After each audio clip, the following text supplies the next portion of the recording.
I was born in Pettswood, which is just on the South London. I have two other sisters who have also got my inherited form of macular degeneration called Sorsby fundus dystrophy. Sorsby fundus dystrophy is just like the wet form of age-related macular degeneration, but we just get it earlier, probably in your 30s, 40s. You have exactly what you do in the wet form of macular degeneration. You get drusen, which then gives you blood vessel growth, and these blood vessels leak, and that affects your vision very fast. So the new treatments which are out there now are also for the wet form of macular degeneration for age-related, also would help people with Sorsby.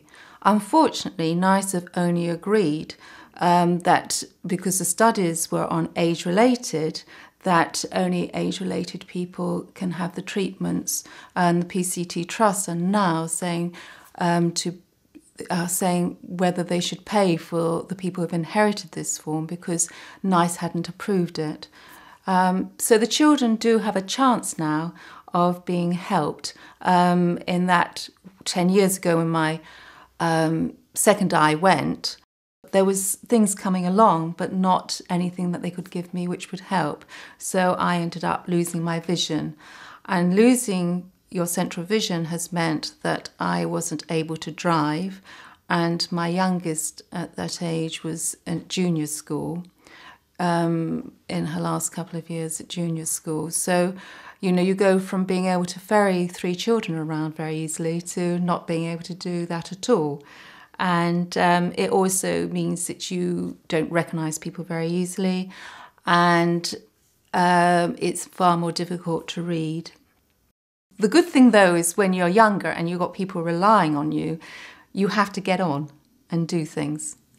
So basically, because you've got 3 young children, there's no point in just collapsing yourself, because the whole thing would collapse around you.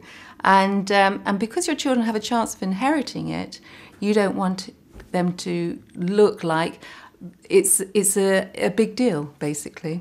You want them to carry on, hopefully. I mean, there's a lot of aids now around which help, and we're very much into getting the aids that are readily available to you. They are expensive. The best one is the CCTV, which is a video camera with a platform underneath, and it magnifies up to 50 times. And so really at the end of the day, it's your best means of seeing anything, like photos, your nails or anything. But you've got that to rely on, and I notice nearly all the family members did buy that, but it is about £2,000, the best one. And then we all resort to magnifiers and torches and binoculars. So we're very, we know that you just get on with it and get everything you can. What you need when your eyesight goes is not to become a victim. And the only way not to become a victim is to be able to give everything which makes you able to become independent and cope. I had to track down who my social services were. And then I said, well, when am I going to be seen? Well, they haven't got time to see me for another 6 weeks. So you're left with this problem, and you've got 6 weeks to wait. So I said, well, just send me my card so I can access these services myself. Oh, no, they couldn't do that unless they saw me.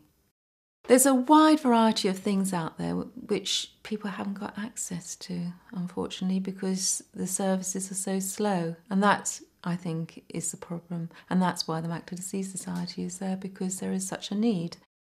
I think anybody with a disability, it will get very quickly frustrated if there isn't a system out there to support immediately. I think people, when they're diagnosed with anything, if they're verbally told this by the consultant, people only remember a very small proportion of things said to them in a meeting. And unfortunately, if you're in a state of shock, when they just link onto something, your eyesight's going to go, they don't then listen really, they can't get around that. And so it will be very easy for the consultant to write down what they have then and there and give a telephone number to somebody so that they can ring. I would have loved a telephone number to have rung somebody. My advice to anybody who has just lost their eyesight is not to be a victim. Go out there and find out and get what you need. Don't ever play the waiting game. You must get out there and do it. People aren't going to come and give it to you, unfortunately, unless you want to wait for a while. But go out and get it all. There is lots out there now with visual aids. And once you start doing it and you start realising that you can get around and do the things you used to do, you'll start being able to cope, and it will diminish the eye problem.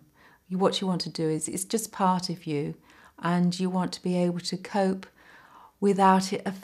It's part of you, and it will affect your attitude to life and how you deal with things, but it doesn't have to be the major part of your life.